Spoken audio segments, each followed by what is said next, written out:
And before we get going, here's a word about our sponsors. SDHQ Motorsports is a powerhouse 30,000 square foot facility with 45 family members reporting for duty. This single owner, single location business is based out of Gilbert, Arizona. It can handle anything from a hot rod, daily driver, pre-runner, race vehicle, half-track or Kugelwagen, or just about any other project you need help with.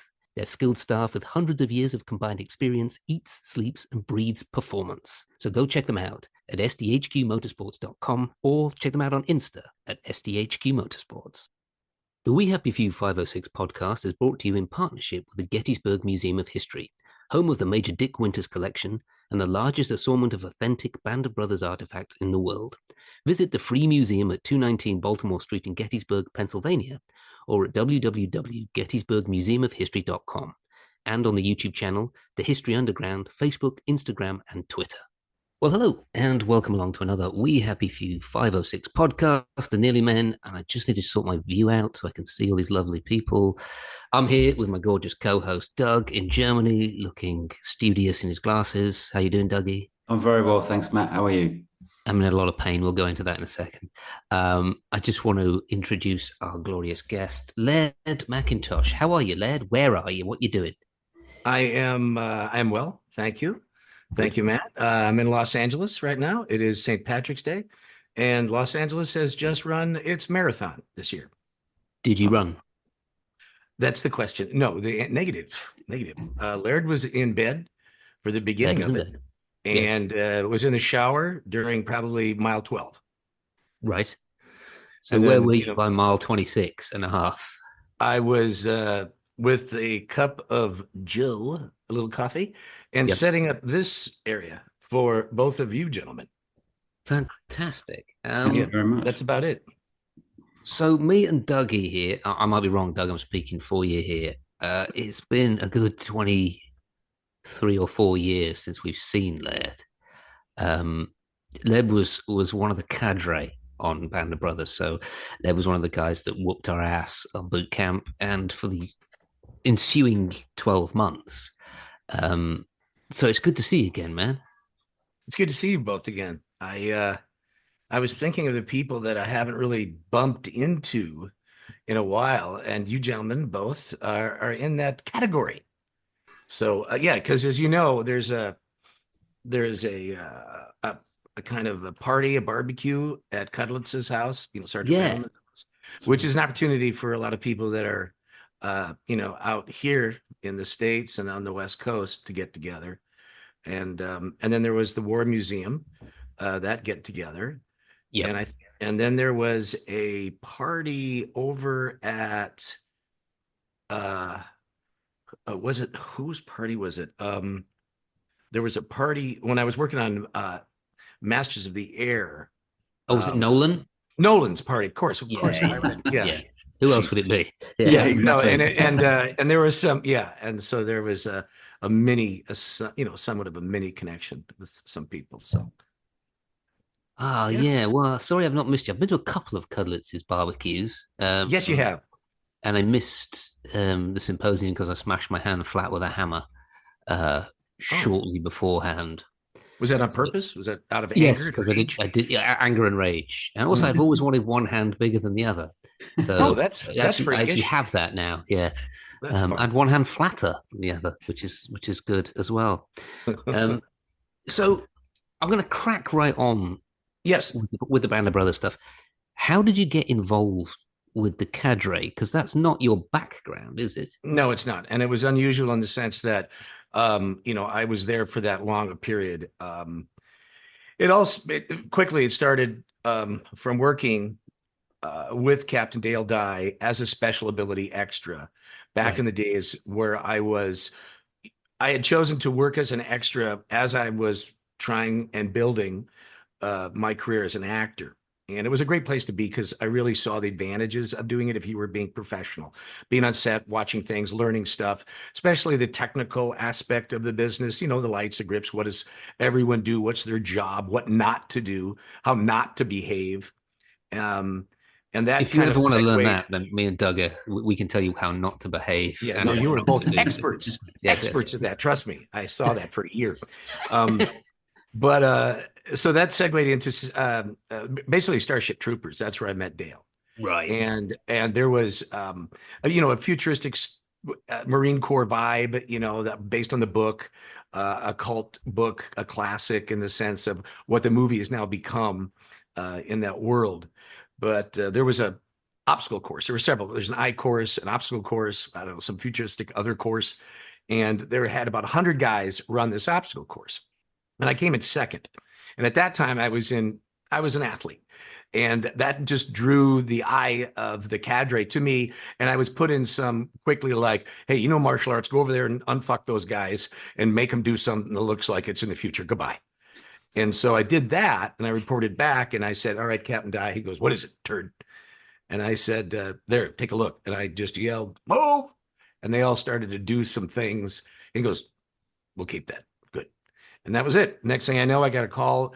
Would you go to the UK to do something that I can't go into without a lot of detail, on a World War II film? Because I know your father was in the British Army. You get along with basically, everybody over the pond, so to speak. And I mean the Irish and the English and everybody combined, the Welsh combined. But it was.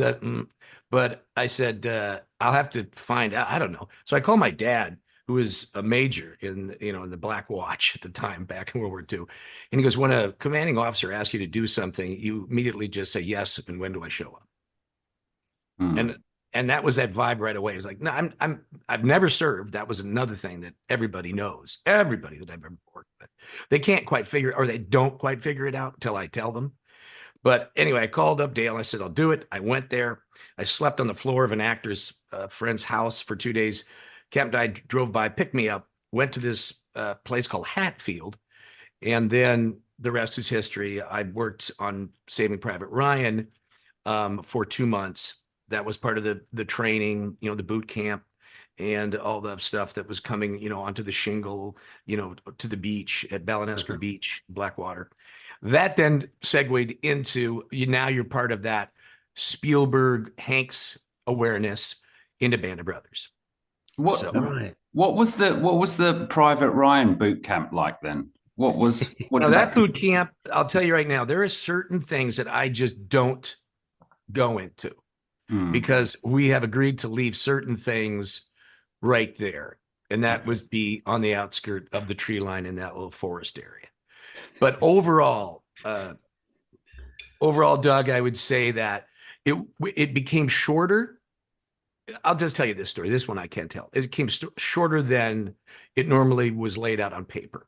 It was miserable in the fact that it was constantly, the UK weather. So it was raining every day, and the heavy, fun rain, the delightful rain, the rain that stays and then bounces back up off the ground to rain on you again.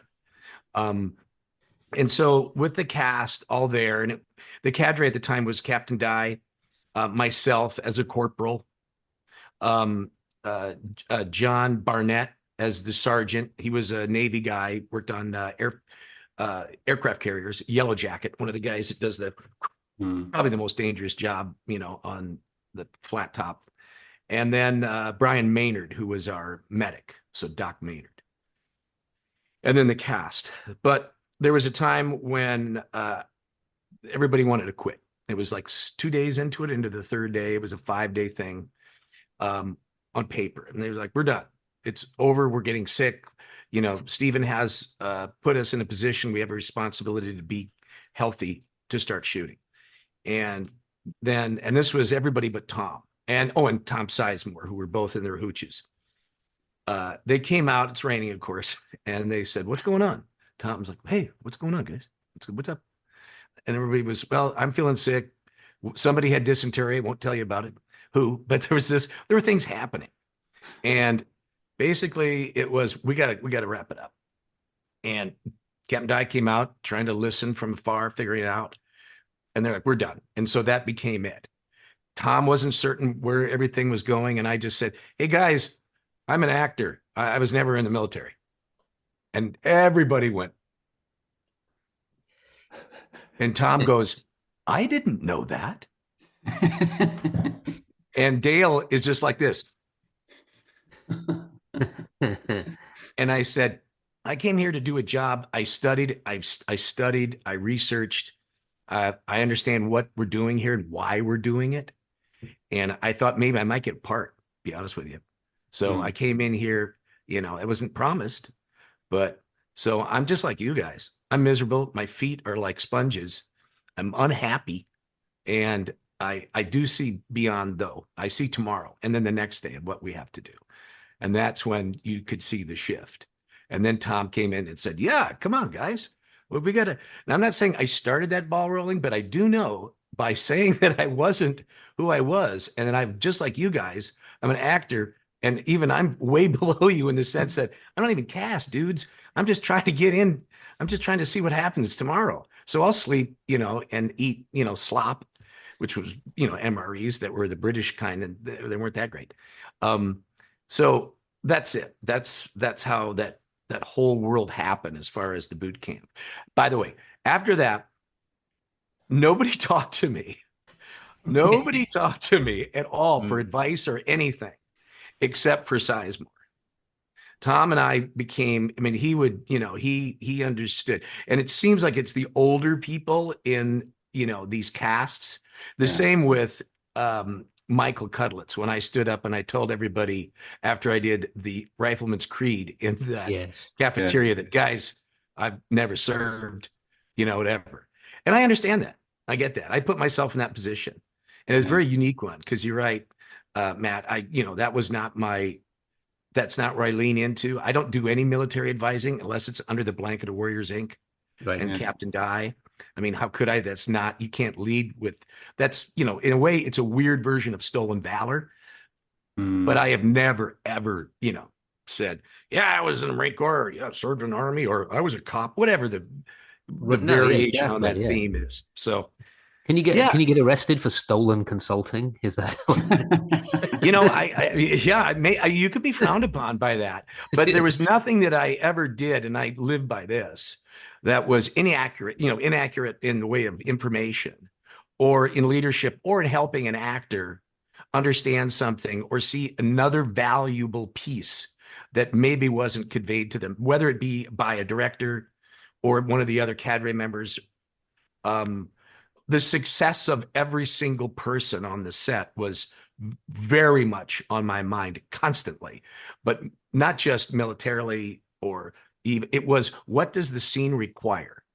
What is required here in the scene? And I looked at it through that lens as an actor, first and foremost. And then I made sure that if I didn't know something, I always said, episode 2, great episode. I remember talking to the director and saying, you know, he said, so if we were going down the trenches here and we were to do this, you know, you were in Vietnam. And I just went, whoa, I was never in Vietnam. How old do you think I am? Well, okay. Well, anyway, so if we were moving down here, would you, you know, how would we, and I go, I was never in the military. I was never in the service. We have to be clear now if you're going to continue the conversation. I worked with Captain Dot. You know, I had to always reinvent how he explained stuff. Yeah. And who is it? It was Dave. Who was our director episode 2? Was it Richard Longcrane? Richard Longcrane. Thank you. And he looked at me, and then after I said, no, I was never in the service. And he goes, well, if you were in the service, would you have gone down this thing? And I'll never forget that. And again, it was the company that I kept, right? Not just you gentlemen, as far as, you know, because we all collectively were learning things, even Captain Di.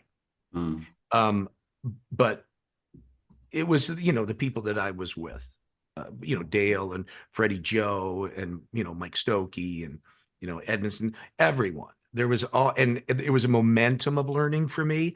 And I never stopped, you know, absorbing stuff.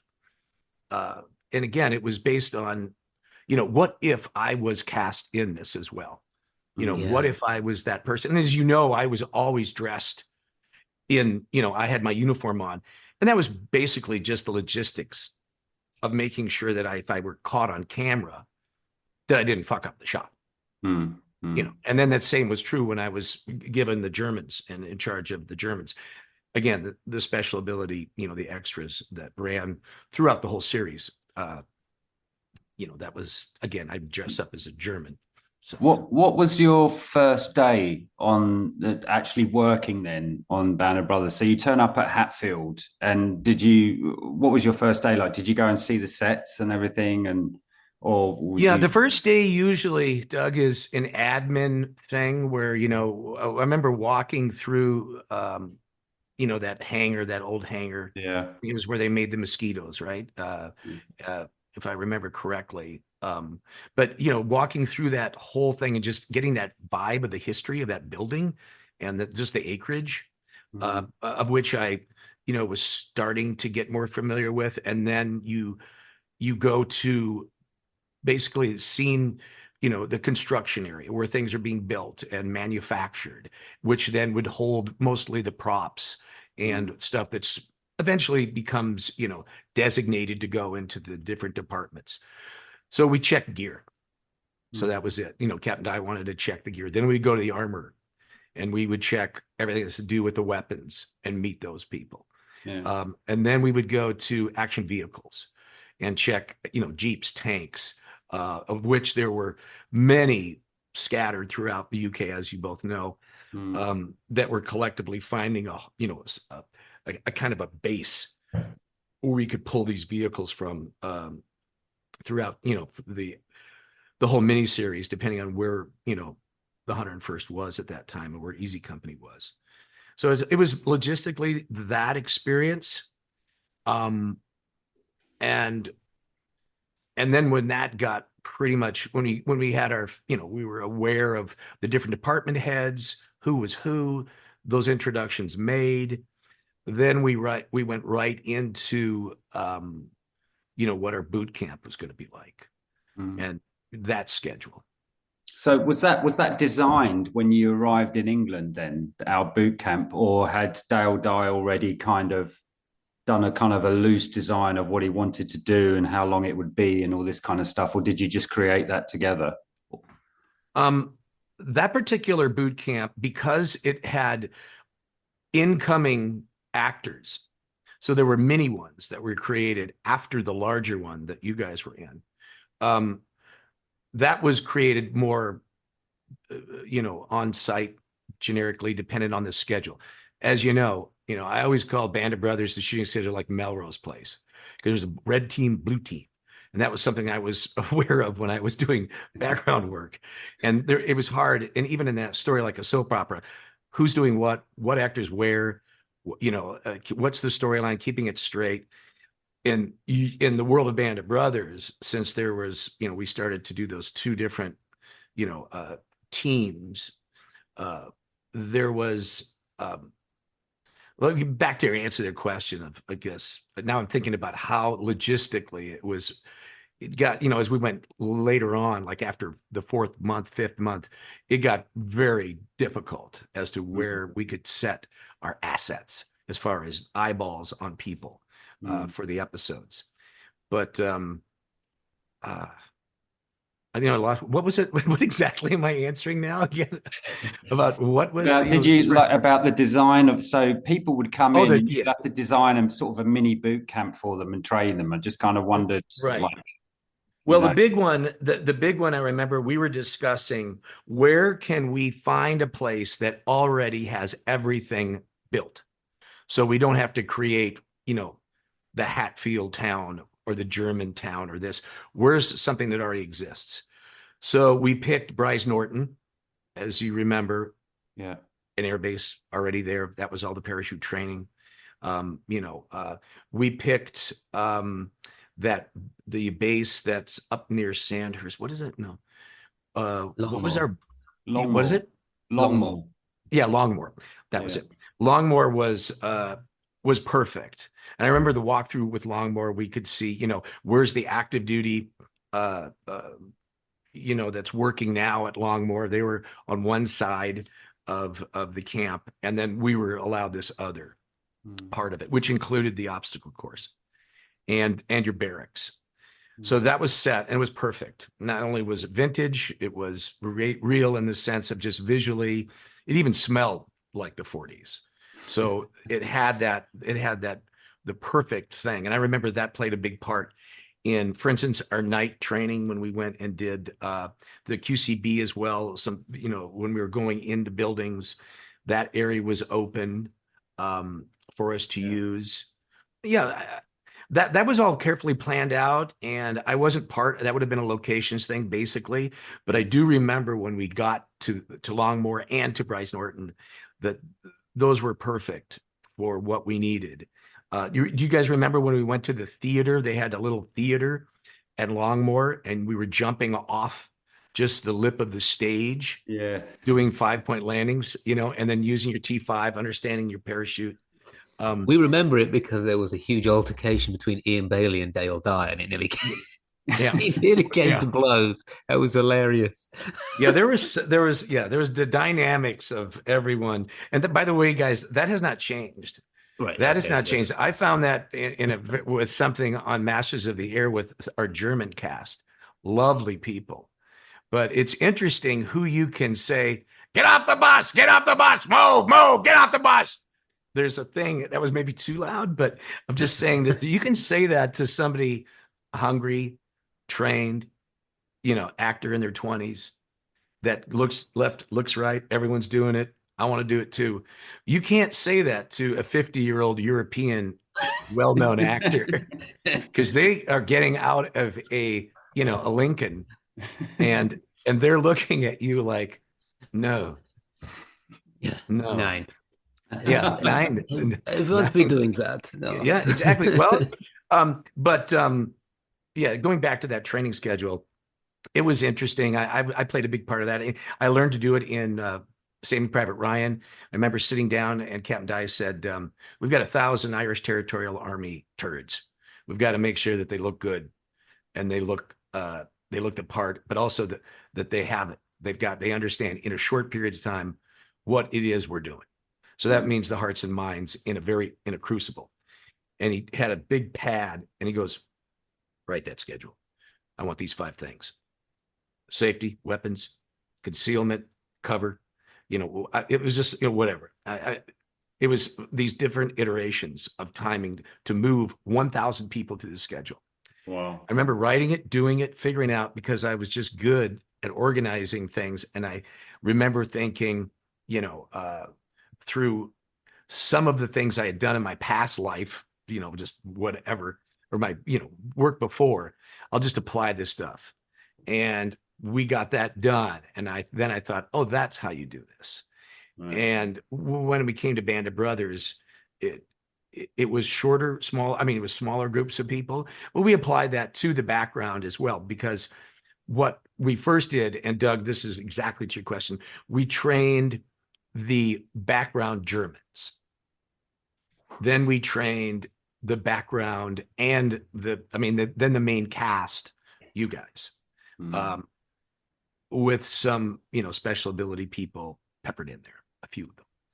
That's to my recollection, how we did it. We only got better at it. I think we used the Germans to help understand. I remember marching the Germans into the field to do some exercises, weapons training, handling, and a woman was walking by me with, I think with a sergeant, maybe a sergeant major, and she was walking the grounds, and I had in column my guys. I was dressed as a German, lieutenant, and I passed her.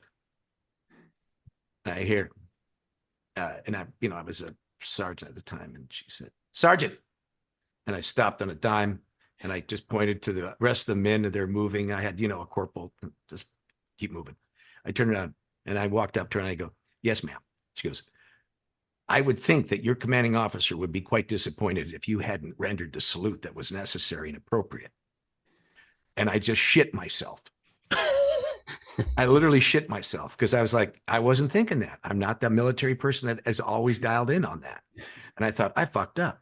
And so I started to fuck my way out of it by going, okay, well, we're in the field, ma'am. And I was told under my commanding officer's instructions, I'm not to salute an officer in the field due to the fact that officer then becomes a target. And which was all true. He just lifted that wholesale from Private Ryan. Exactly. Exactly. Where else was it going to come from? I came out of me and she just looked at me and she said something like, that's bullshit. The essence Yes, of, man. so I snapped it and returned it, boom. And then, carry on. So I moved, went with the guys. We were coming back and she was in the general area.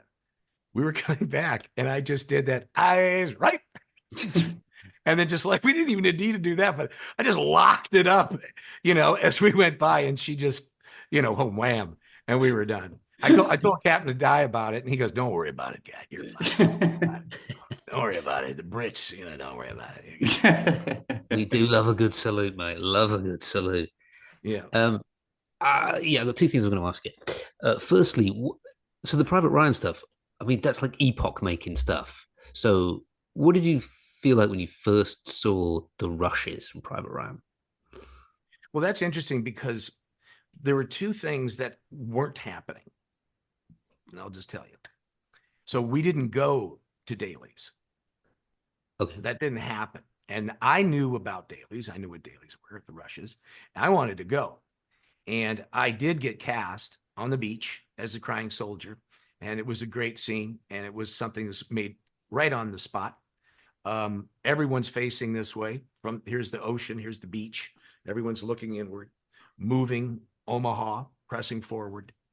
I'm turned around, crying, broken down, sobbing with my weapon. Basically, I want to go home. Mama, I want to go home. Mama, I want to go home. And there's people, the background was Czech, multiple amputee stunt people, arms flying off, huge explosions, everything that you could envision that happened from every angle was happening behind me. 2 cameras, and 4 others I couldn't see. And it was through Stephen that I got cast as this person that was in the script. And Captain Dye, who came up to me, you got a big part. Let's see it happen right now. This is what you're going to do. And then he'd run off and he'd come by again. Stay there. Get on your knees. Look this way. He'd go away and then come back. Makeup would come. And I was like, what's happening? And then he'd go, you're going to be crying. Mama. I want to go home, Mama. And I went, wait, that's from the script. And then I realized, and so next thing I know, Stephen walks by, he's checking something, comes by again, action, boom, happens. And then cut. And then I hear, you fucked up my shot. You fucked it up. You goddamn it, guys. Stephen walks right by me. I thought I was dead. I thought that was it. I don't know what I didn't do because I was in the moment for like 40 minutes crying, terrified that I wouldn't be ready for that moment when we were rolling. And there was something that happened behind me. And to this day, I don't know what it was that just didn't work out, or somebody did something, that the scene didn't require. So I went that evening to Tom and everybody and Tom goes, you had a big day today. And, and Steven said, that was nice. That was 300% more than I thought I'd ever have. And Dale was, good job, guy. Good job. So I wanted to see those rushes. And that was the one night. And I'll just say it this way. Captain Dye didn't want to, after work, Captain Dye wanted to go do other things than watch the dailies. I'm not saying he never saw them because I wasn't around him, but that wasn't something that we did on a normal basis. But Irish pubs do have a certain closing time, so he had to go. Yeah, exactly. That was exactly my thought. Pubs close guys, at 11 guys, o'clock. I have a great allegiance to quote unquote my commanding officer in that sense through that. So I will not, take a bus and drive it over certain people. Yeah, don't do that. But I will. I'll drive the bus for you. I think you have put the proverbial nail in it. So, yeah. So anyway, I showed up the next day and the crew were like, hey, I saw your, that was fun. Well, it was cut. It was cut from the movie.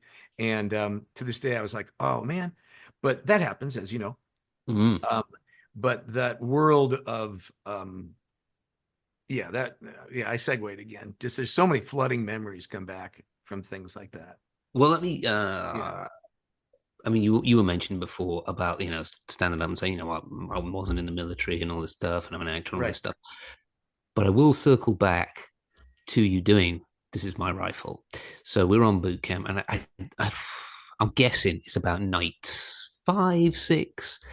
So we would go out and we would do all this training and stuff during the day, and they just run us until we couldn't see straight anymore. And then in the evening, we had what was known as downtime.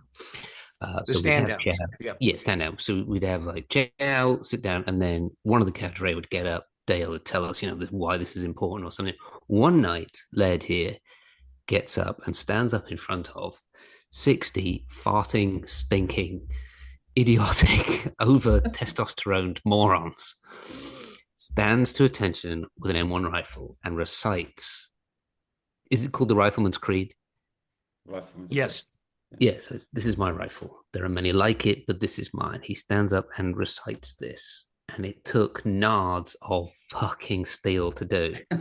It certainly did. But I will say, afterwards, there was about 10 seconds of silence, and then everyone stood up and cheered. So, say it how you will, it was absolutely brilliant, and it was really inspiring. Yeah, it was. Well, thank you for that acknowledgement. It was an assignment. Captain Dye went to me the day before in the morning and said, "You know the creed?" And I go, "Yes, sir, I'm aware of the creed." And he goes, "You'll recite it." And I said, "Very well." And I want you to be prepared for, within 24 hours. And that was something where I just thought, how am I going to squeeze that in? That's bonus. So I remember working on it and thinking about it and knowing the M1, because I own one, and that was something I still teach, in films, if like pretty much versed on that, the mortar, and the machine gun, having been in the, in the weapons platoon. But that was something that was, if anybody had a lot of joy that day and a terror, I got to say there was an element of terror in that, because you don't want to come up on something like that. You can come up on something and go line or, improv it. But this is like reading a page out of the Bible when it comes to, this creed. There's no other word for it, but the Rifleman's Creed. So yeah, I remember that. Now that you mentioned that, I do remember holding the weapon, and just the weight of that 13 pounds kind of anchored me into that. I think I did have the weapon because I had it with me. You did. Yeah. To my recollection, you did. Yeah. You still did. I like that. Yep. Yeah. Wow. Yeah, there was a lot of fun. There was a lot of fun dynamically. There's nothing like the cast, you guys. There's nothing like the chemistry. There's nothing like the juice that came out of that just lump of people, that were all put together.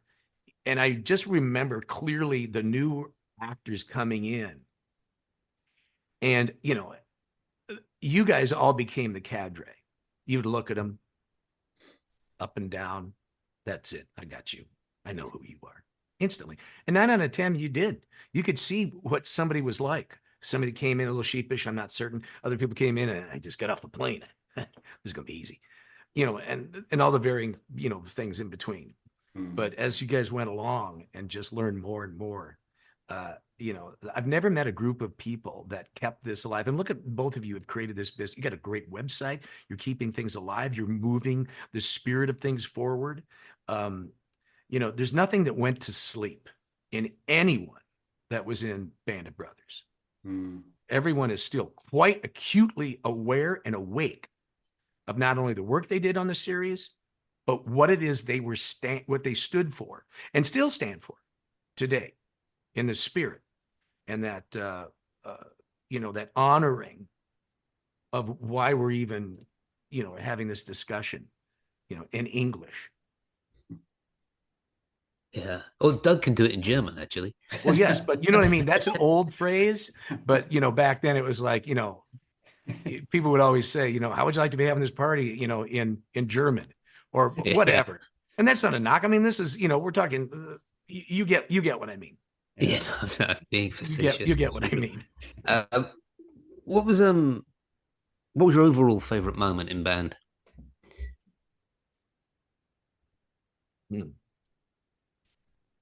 Boy, there was so many. I think,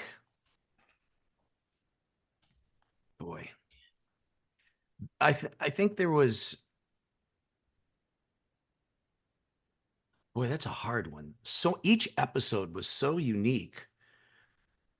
Um, you know what? When my dad Right. came out at the Crossroads, and I flew him out, and he got to meet Tom, and he stood, afar watching, and I would talk to him afterwards, and I could see him go through this phase of, wow, this is filmmaking, this is amazing, and it wasn't the first time he'd been on a set, but and then there was the other side. He flipped the coin, and there was a lot of emotion, a lot of interesting things that he never spoke of to me about it, but I could tell, he just needed to be alone. I remember him going into one of the warehouses that had the tanks, and he went up to one of the Tiger tanks. Now I think it was a Russian 35 T-35 or something that had been retrofitted, but still, for all intents and purposes, my dad looked at it. I remember he put his boot up on it, and I thought he was going to kick it. I couldn't quite tell, but he ended up tying his boot, tightening it, and as he always did, he polished the toe a little bit with his hand, and he just put his boot down, and he just looked at that tank and walked away. But it was something there was something there that I just looked at and I went, I think this is the reason why I even started any of this military stuff. Just coming from my father and seeing, knowing history and liking history and really studying, what was happening in the 40s here in the United States, in the United Kingdom, in Europe. So I think that was it. It was a personal moment when my father was there. Matt, did you bring your dad down to the set, Matt? No, You didn't. no, I didn't know. No, no. Okay. If there was someone older that looked like me, I don't know who he was. He was an imposter, I'm afraid. I think it was just you with a hangover. It was probably that scene in episode 10 when I'm completely hanging like this. Yeah. Yes. Yeah. Where Oh, you we just walk watched in, Dad dance where you walk in sort of with to your follow you. pale, Yeah. I thought, complexion, and then walk Yeah. out completely green. Good days, good days. I think when 'Cause- you did the run up, Currahee, the run was a good day. That was an yeah, interesting day because I think the cadre, we weren't even, we were there at the foot, at the base, but that shot needed to be, you had to have just you guys. And I just remember the cadre talking. It was raining. It was one of those, somewhat crappy days. And that was a different dynamic. The stuff with the cadre there's always interesting things happening about positioning. Who is this? Who is that? And that's the alpha male. That's that's that testosterone. That's that thing that permeated throughout, which was great because that's what was shared, and still continues to be shared amongst anybody that you put a uniform on. That just happens. I mean, even, naked, it's still going to happen, but there was something there. And it was interesting to watch, like Freddie Joe and Mike Edmiston and, and Dale and just everybody, just that whole world happening. Sometimes yeah. What member of the cadre made the biggest sort of impression on you? I think for me, it was definitely Lieutenant Stokey. He just had this look in his eye. do you remember? Did you find Were this, you part of Matt? that me and Nolan? Were you part of that me and Nolan thing? We used to joke that Lieutenant Stokey could bleed you dry with just he'd just sneak up on you and do something like that, and all the blood would run out. We would look at him and just go, Yeah, he had like this. he'd just creep up and then you just drop dead. Yeah, it I was do so remember. terrifying.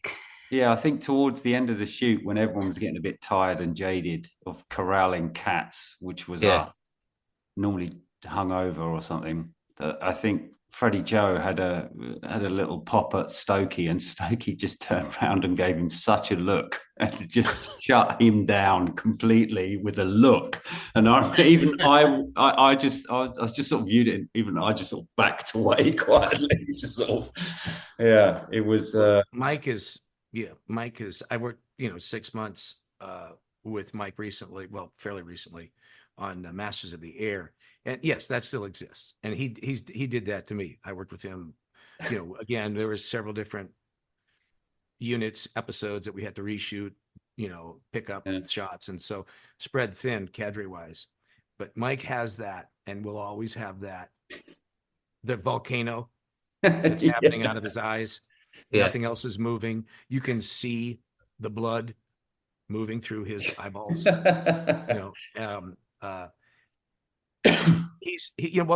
Vietnam, he was Arvin, he was that guy who was in the tunnels. He was that guy who, there's something, a stillness and a power in Mike that is very charming with the people that like Gary Getzman loves him and Mike, there's just so many producers and different people above the line that really, really like Mike Stokey and get along with him. He is the navigator. He is the interpreter. He is also the Marine. And that's why he fits so well with Captain Dye, who is first and foremost the Marine, an actor, and also, sometimes puts himself in a position where you need a Mike Stokey to be there to help adjust and explain or just figure out the communication of what's happening. Similar personalities, but they approach things sometimes, with different energies. It is a great combination, but yeah, Mike has that built in.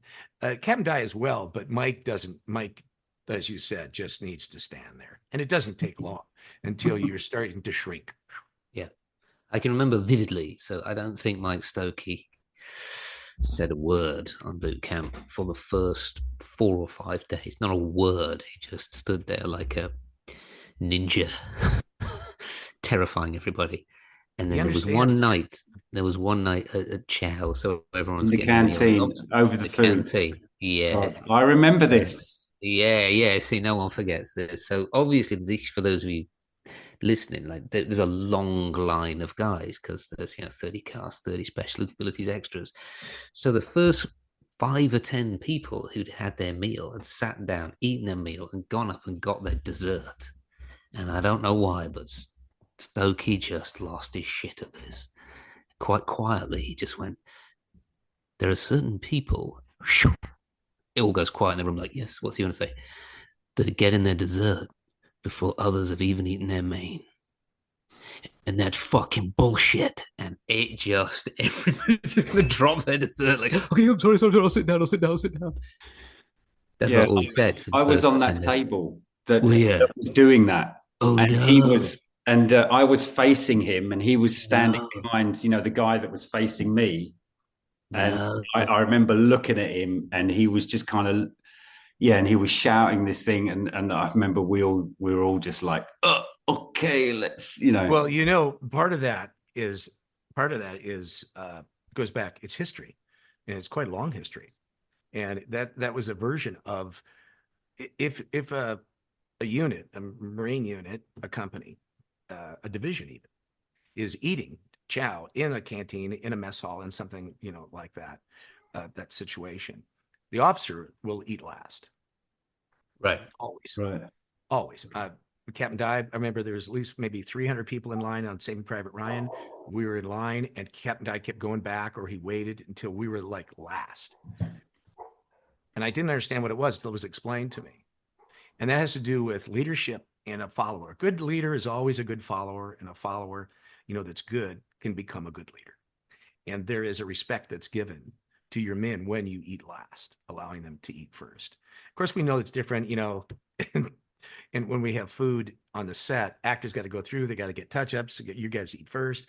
And, even then you guys were probably, when you're working, would go, oh no, you guys can go ahead. We got other people, but there's a reason for that, time-wise and time management.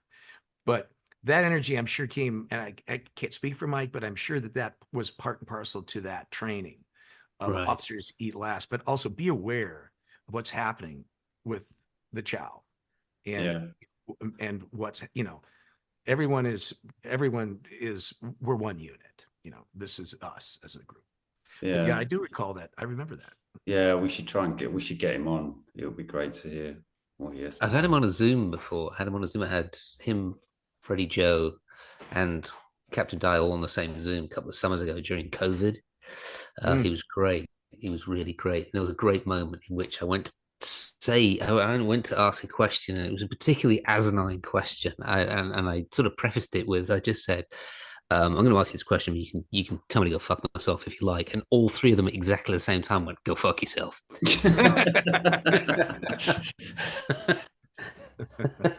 Yeah, I've been very, very fortunate to be able to be in the company of those men, Freddie Joe, Mike Stokey, Dale Dye, and John Barnett too, who didn't see much of him after Saving Private Ryan. Mike Edmiston, the same, although we worked together on a few other things. But yeah, that for me was something that, I mean, how could anyone else ever have done that? And been accepted into that fold, as an advisor, a military advisor. So basically, guys, what I'll tell you is this, so that everybody knows and is listening. What is it that Laird MacIntosh actually did? What was the credit? What was the thing that should have been that was never placed on there? I am the AD to the military department. That's what it is. I help function, move the background. Mm-hmm. I touch upon the actors in training, maybe because I learned something by book, watching a movie, reading, some manuals, and that's the size of it. And I love it. It was perfectly suited for me. So I had the uniform on, but it was still, guide, get out there and unfuck that guy. So I'd run out there, and then it's like, stay out there, lay down on your belly. And then I'd be there and I'd just watch people make, errors with their weapons, put their helmet back on. That should be zipped up. Don't do that. What's that in your pocket? It's sticking out, shouldn't be there. It was that kind of stuff. And I did it over and over and over. And I know that I helped some performances, and I certainly know that I helped, with eyeballs, catch some things that I knew inherently were wrong.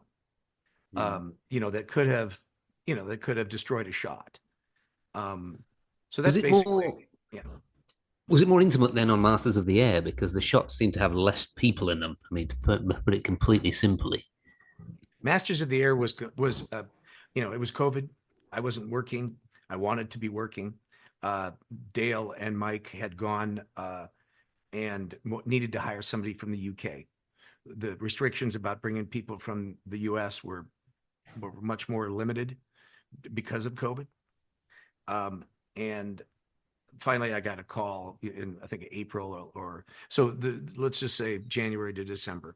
So episodes 1, 2, 3, and 4 had been shot, not completely, all boxed up, ready to go, but it had been addressed and shot. So I had this call, around April. Guide, what do you think about coming out here? And it was I could hear Mike in the background and Cap Dye, and and it was just, I felt like, oh, it's Saturday and there's a party going on. So I didn't know how serious it was. I didn't really it took it with a little grain of salt, and then a month later, another call. We're working on it, Guide. We're trying to get you in here. And then finally, at the end of June, it was sold, that I was coming aboard as the German expert. I really didn't think that was going to be the best thing, because the word expert after me really doesn't qualify. But I was coming in as that, and I spent an hour on the phone with, about an hour with Gary and one of our, another executive producer, David. And we just talked about stuff, and eventually I got the green light, got on a plane, came out, sat in a hotel, did the 10 days in COVID, found out that one of the actors during that time had got COVID, so we had to postpone a little bit longer. Finally got in a van, went, and showed up. So again, I'm in a place where it's about B-17s. I didn't know anything about B-17s other than, the basic stuff from just. So I studied, read up. I had about 3 months to do that. And Captain Dye is not an expert on a B-17. So we had a flight, aerial guy, a B-17 expert. And that included, a couple other people that were there, with these big mock-up planes that were designed and stuff. So there were a few different people. But the world of of Masters of the Air and the training was, yes, intimate, large cast, because we lost, in history, there's so many, crews were lost. So many act. I think there was 327 speaking parts in that. They said it was $250 million to $300 million. I think it was over that, to be quite honest. The $60 million budget for COVID, Wow. that alone, and a lot of young actors were out in town, in London, and they, like anybody would, go out and party afterwards. And then, of course, with your drink comes a fresh case of COVID. So that slowed things down, and the crew. So there was a lot of stop and starts because of that. But the intimacy, yes. I mean, once you got in the cockpit and once you got in the plane with actors with bunny suits on, which is the electric suit and everything, and then coolers to keep them cool. And then these guys that had been out drinking before, there was a lot of heat exhaustion issues with a few actors. I remember it was dangerous. And there was different things that I really wouldn't have thought going in, just inside of a controlled environment with these planes. Fuselage, the rotisserie, the bombardier area, the radio area, the navigation area, each one's separate, so you could shoot. And then the main gimbal with the sound, with the volume stage, state of the art. But there was an intimacy to it. I saw people for short periods of time, except for the main cast. I stuck with them more. But I was never there for the boot camp at the beginning. We had 5 boot camps. And I ran a German one, which I referenced earlier, but I was never there for the beginning. So when you're not there for the beginning, you don't have that, you don't have that bond with the cast.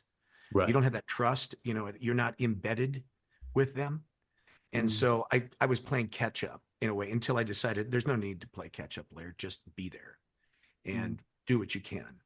So I was never that connected to anyone throughout the 6 months I was there. It was more the department heads that I helped work with and saw things, which, by the way, I thought, episode 9, I loved and prized that episode, was great.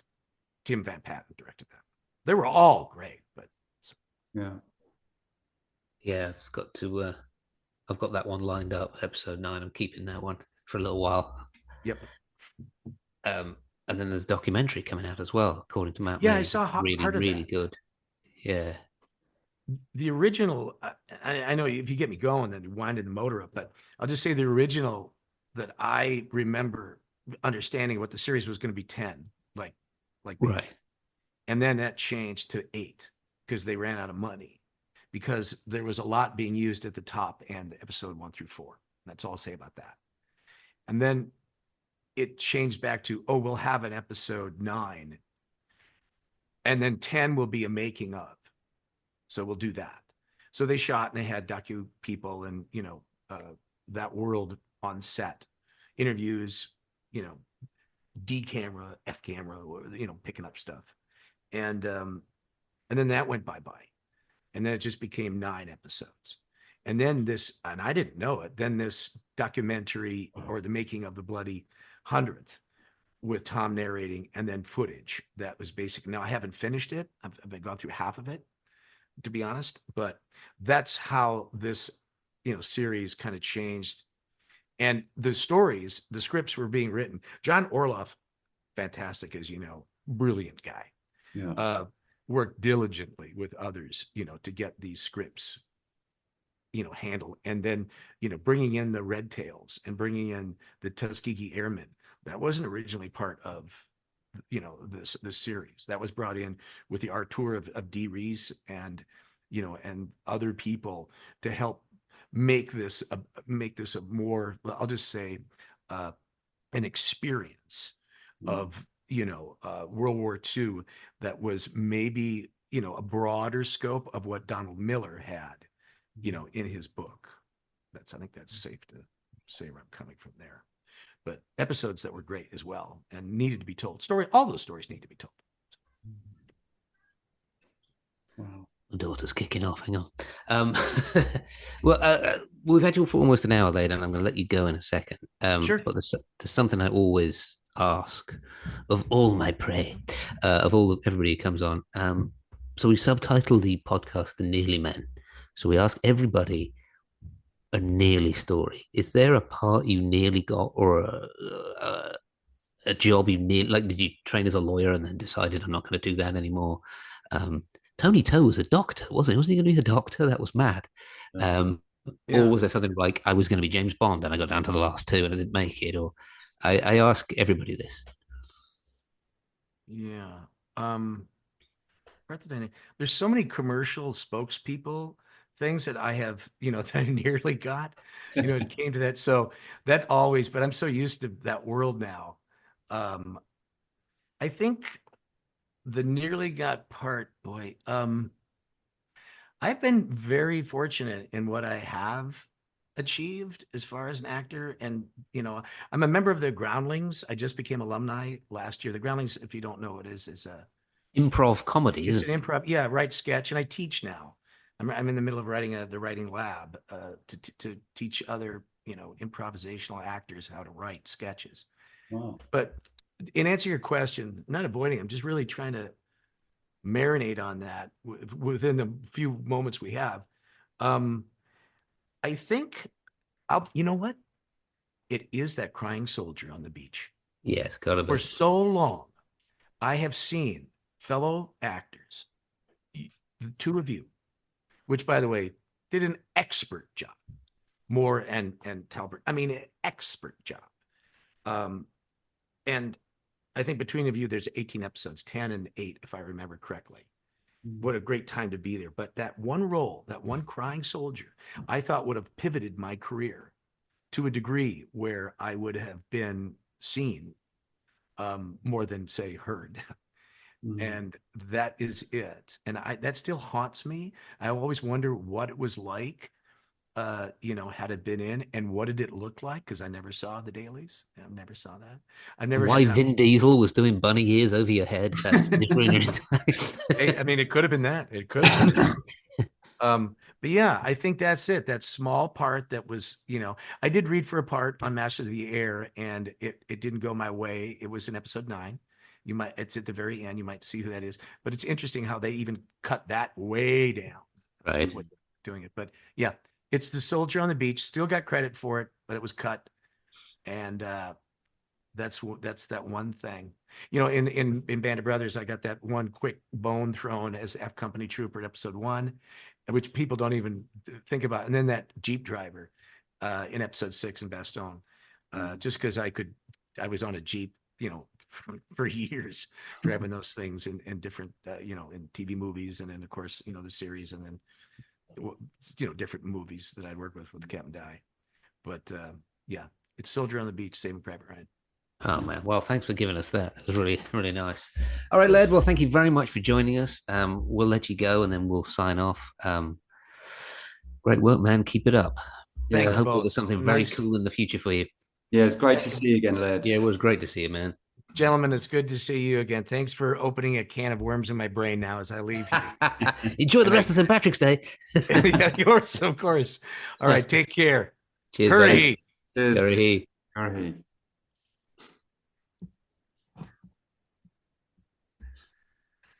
That was fun. Yeah, it was. God, it brought back some memories. Yeah. Yeah. It's good to see it, man. It's good Yeah, to that Rifleman's Creed. I had forgotten about that when you did that. and everyone was cheering and everything. He Yeah. did an amazing job, I swear, because he's hand shaking slightly though. I Yeah, swear. He would be. that's 60 dudes looking at you. that was one of the things I remember. Was you could see him shaking or holding. Yeah, his hand was shaking when he was doing it. But that did take some huge cojones to do that in front Yeah, of it us. did. Yeah. Because you got a whole bunch of people going, like, you're going to mess this up. And it was absolutely perfect. Yeah. Before we sign off, got some sad news. One of our previous guests, Joe Cornish of the 351 Bomb Group, he came on, I believe, in December. He passed away recently, so commiserations there. Sincere condolences to his family, and yeah, great man. And we'll be putting out a post just to say thank you and a post of remembrance about that. I'm sure Leighton will put something together in the near future. So kind of watch out for that and send you love there. And other than that, I think I'm going to sign off. I mean, I played football this morning, Dougie, mate. You're young in your mind, aren't you? I had it's usually like pick up with like dudes my age, and slightly younger, slightly older. So it's all right because we fade in energy at the same time, and it just gets slowly lamer and lamer and lamer. But people started bringing their kids, sons, and stuff. And I'm lined up against this, like, I don't know, he looks, he's 17, I think 17, 18-year-old kid was just turning me inside out just for like 90 minutes. And I could stick with him for like about 45, 50 minutes. And then he was just, I was like, if this wasn't a pickup game, I would put my studs right through you. I was nice to him. I mean, I only put him on his butt once, and it wasn't a bad tackle. And he just swinging armed and put my bloody tooth through my lip as well. Oh my God! I was being nice to him. Oh dear. I know. Like, playing football with someone half your age. Yeah, exactly. Third my age nearly. All right, dude. Well, listen, we'll sign off and we'll say goodbye. And thanks for everyone for listening. We'll put another one out pretty soon. It's good to see you, Dougie. Yeah, you too, buddy. Take care. All right, buddy. All right. Thanks for listening, everyone. Thanks for listening. Bye.